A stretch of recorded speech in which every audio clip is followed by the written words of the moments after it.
सुबह की पहली किरणें पड़ते ही शहजादी सारा का महल जगमगाने लगता। उसका महल ख्वाब जैसा था, हर कमरा शाही शान से भरा हुआ था। ये महल शहजादी सारा का था। सारा अपनी जिंदगी नहायत शान व शौकत से गुजार रही थी। एक ऐसी जिंदगी जिसका ख्वाब हर कोई देखता है। महल के अंदर एक खास कमरा सिर्फ कपड़ों के लिए मखसूस था। रंग बरंगे धागों से सजी हुई पोशाकें और शीशे की अलमारियों में तरतीब से रखे गए जूते, जिनमें हर लिबास के लिए अलग मैच होते। इस कमरे में रोशनी हमेशा जगमगाती रहती। एक दूसरा कमरा उसके मेकअप के लिए था, जहां कीमती खुशबुओं से बहरे शीशे, सुनहरे लिपस्टिक्स, चमकदार आंखों के शाइनर्स और हर रोज पहनने के लिए ताजों की लंबी कतार उसका इंतजार करती थी। उसका नाश्ता बादाम के दूध, शहद में भीगी रोटियों और सुनहरे प्यालों में रखे हुए पहलों पर मुश्तमिल होता। उसका गुस्ल फूलों के पानी से किया जाता और उसके जिस्म पर रोज पेटल्स निछावर किए जाते। मगर सारा अक्सर अपने खूबसूरत कमरे के सिंगे मरमर के फर्श पर चुपचाप बैठकर आसमान को तकती रहती। क्या खुशी सिर्फ इन चीजों में है? वो खुद से अक्सर पूछती। लेकिन इन सब के बावजूद सारा की आंखों में एक अजीब उदासी थी। वो अक्सर अपनी सोने की बालकनी से दौड़ दौड़ जंगलों को देखा करती, जैसे वहां कोई उसे आवाज दे रहा हो। मुल्का माँ हर रोज सारा को शाही आदाब सिखाती थी। तख्त पर बैठने का तरीका, मेहमानों से बातचीत का अंदाज और दरबार के उसूल। मगर सारा के दिल में कुछ और ही ख्वाहिश थी। वो चाहती थी कि उसकी माँ उसे गले लगाए, जैसे आम माएं अपनी बेटियों को लगाती है। उसूलों के पीछे छुपा हुआ वो प्यार सारा को कहीं नहीं मिलता था। जब सब सो जाते, वो चुपचाप अपना चमकदार लिबास उतारकर सादा नाइट सूट पहन लेती। आईने के सामने खड़ी होकर आहिस्ता आहिस्ता नाचती, सिर्फ अपने लिए। एक रात वो अपनी खिड़की से बाहर देख रही थी। चांदनी में जुगनू नाच रहे थे और सारा का दिल भर आया। उसी रात सारा ने सादा कपड़े पहने, अपने सुनहरे बाल छुपाए और महल के खुफिया दरवाजे से बाहर निकल गए। बाहर की दुनिया एक जादू जैसी लगी।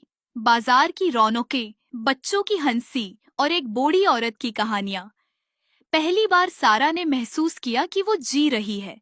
उसने चाय पी, बच्चों के साथ खेला और सितारों के नीचे सोई। जब सारा वापस लौटी, मलिकी माँ का चेहरा गुस्से से कांप रहा था। उन्होंने कहा, तुमने शाही कानून तोड़ा है, कैद खाने में जाओ। कैद खाने की सर्द पथरीली दीवारें सारा को घूर रही थी।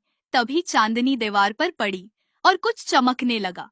चांदी के फूल एक एक करके उभरने लगे। फिर अचानक दीवार में एक जादुई दरवाजा खुल गया। सारा के कदम खुद ब खुद उस रोशनी की तरफ बढ़ने लगे। जैसे ही वो अंदर गई, उसके कदमों तले जिंदा फूल खिलने लगे।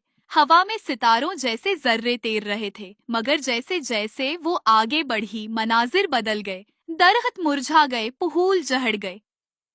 सारा एक नए जादुई दुनिया में पहुंच चुकी थी, जहां दरख्त चांदी के थे, नदियों में शहद था और हवा में तितलियां उड़ रही थीं। लेकिन वहां की सब परियां उदास थीं, उनके पर बेरंग हो चुके थे।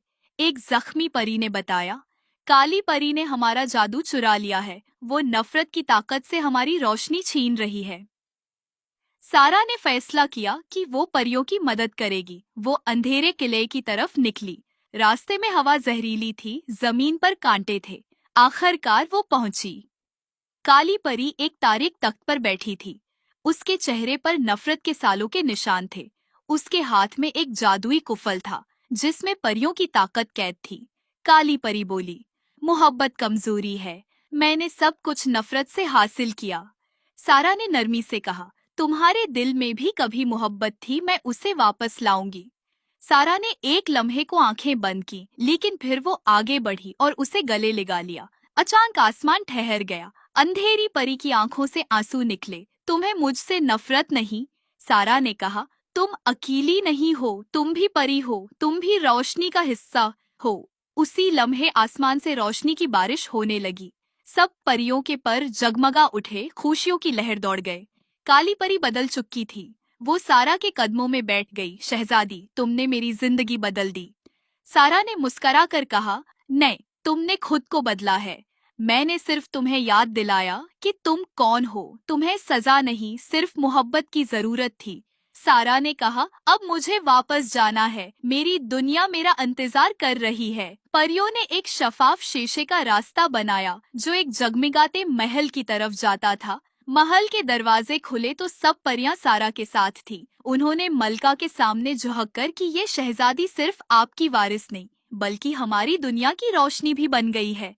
मलका की आंखों से आंसू बह निकले। सारा, मुझे माफ कर दो, मैं तुम्हें समझ न सकी। मलका माँ, जिनकी आंखों में आंसू थे, पहली बार अपनी बेटी को गले लगाया। उस ताजपूशी पर दोनों दुनिया के लोग मौजूद थे, इंसान और परियां। फूलों की बारिश हो रही थी और हर तरफ गीत गूंज रहे थे।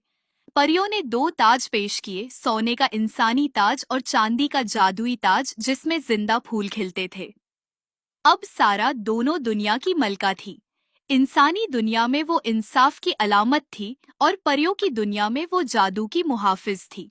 वो अब सिर्फ ताज नहीं पहनती थी बल्कि मोहब्बत की ताकत से हुकूमत करती थी।